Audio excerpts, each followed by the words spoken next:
You are a Masego. He is the Lobola man. The myth, the scammer who undercuts families on Lobola negotiations.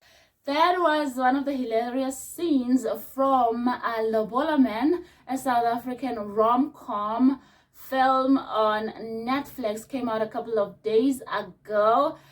Brought to us by Burnt Onion, the same production company that brought us How to Ruin Christmas, How to Ruin Love, and the likes, and directed by Thabang Moleya. The director of Happiness is a four-letter word, Happiness Ever After. So the man is very experienced in the field of bringing us rom-coms, or at least romance, and it shows.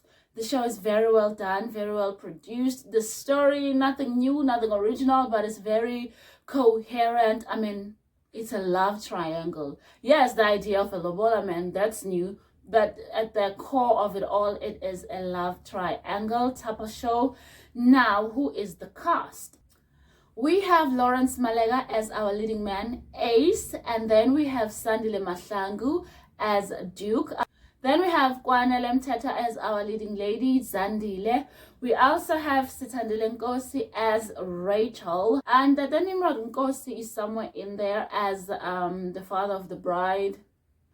Well, what is this film about? It follows Ace, our Lobola man.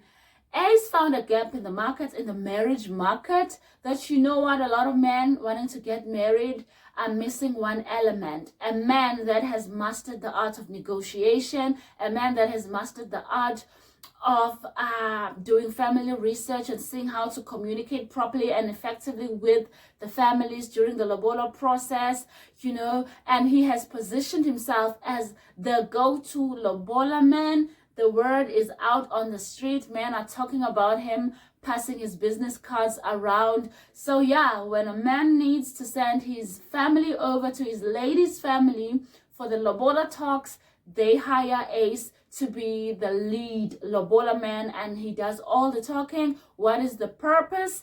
Is for Ace to bring down the Lobola prize. Ace is also a player. He does not believe in commitment, does not believe in relationships. What is his motto?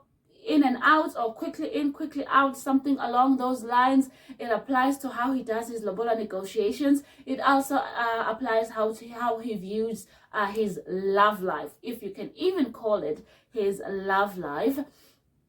Now let us meet Duke. He is a young, successful app developer. He has an app developing company. I'm not sure what the app is for, what it is called, but hey, he's successful, he's young, and he's black, and he lives in Sandton.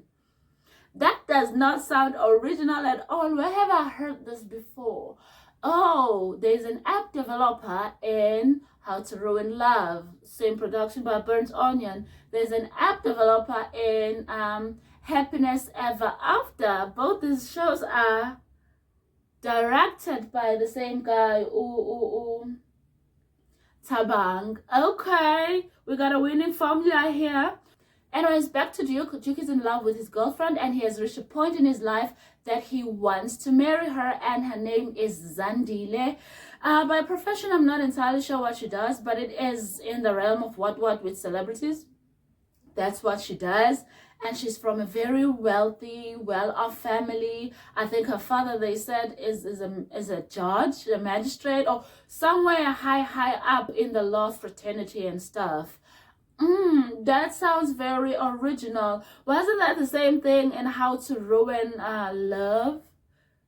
The leading girl's father was a judge, and oh my God, the leading girl's father did not approve of this guy. Let's bring it back to Lobola man. Zandi's father, does he approve of Duke? No. Apparently, Zandi's father does not like Duke, does not approve of Duke, has even told Duke that he does not like him. Okay, Burnt Onion, we have a winning formula here. Are we recycling storylines? Anyways, let's not dwell on that. So now, our man, Duke, you know, has a problem in that he feels feels that his family is not good enough for some reason to go and represent him during the Lobola negotiations with Zandile's family, and he finds himself in a bit of a pickle. How is he going to proceed? His business partner suggests to him that, hold on, a family member of mine has utilized the services of a Lobola man. Hands him over a business card. So that is when Ace and Duke meet, so that Ace could be Duke's Lobola man. Now, unbeknownst to Duke, a couple of nights before, while Ace was out and about having fun, he bumped into Zandile, and Ace really liked Zandile, tried to hit on her, but she brushed him off, and now they meet. And Duke introduced Ace as his cousin, distant cousin, but they close. But now this distant cousin is the one that's going to be leading the Lobola negotiations. So they're lying to Zandile in that sense. And then the movie takes us on a journey of Duke and Ace hanging out with Zandile's family, Zandile being there as well, of course, trying to get to know them, for Ace to collect information so that when the day of Lobola negotiation comes, he knows how to approach, them the right way so that they bring down the price. Because since Zandile is from a rich and established family, there is that fear that, her family might ask a very big amount for Lobola. Now, in all these meetups and hanging outs that they are doing, an obvious attraction is developing between Ace, our Lobola man, and Zandile. Oh, Jesus Christ. It's a love triangle over there.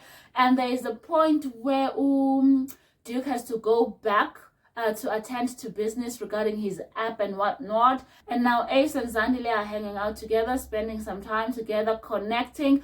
Honestly, Ace and Zandile are more properly yoked compared to Zandile and Duke. Zandile is a very strong-willed, strong-headed girl. She speaks up for herself and all that stuff.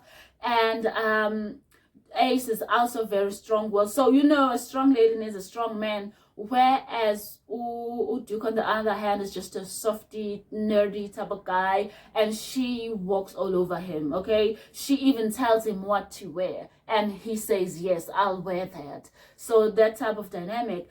But now, let me introduce Rachel. Who is Rachel? Rachel is Duke's PA in their company.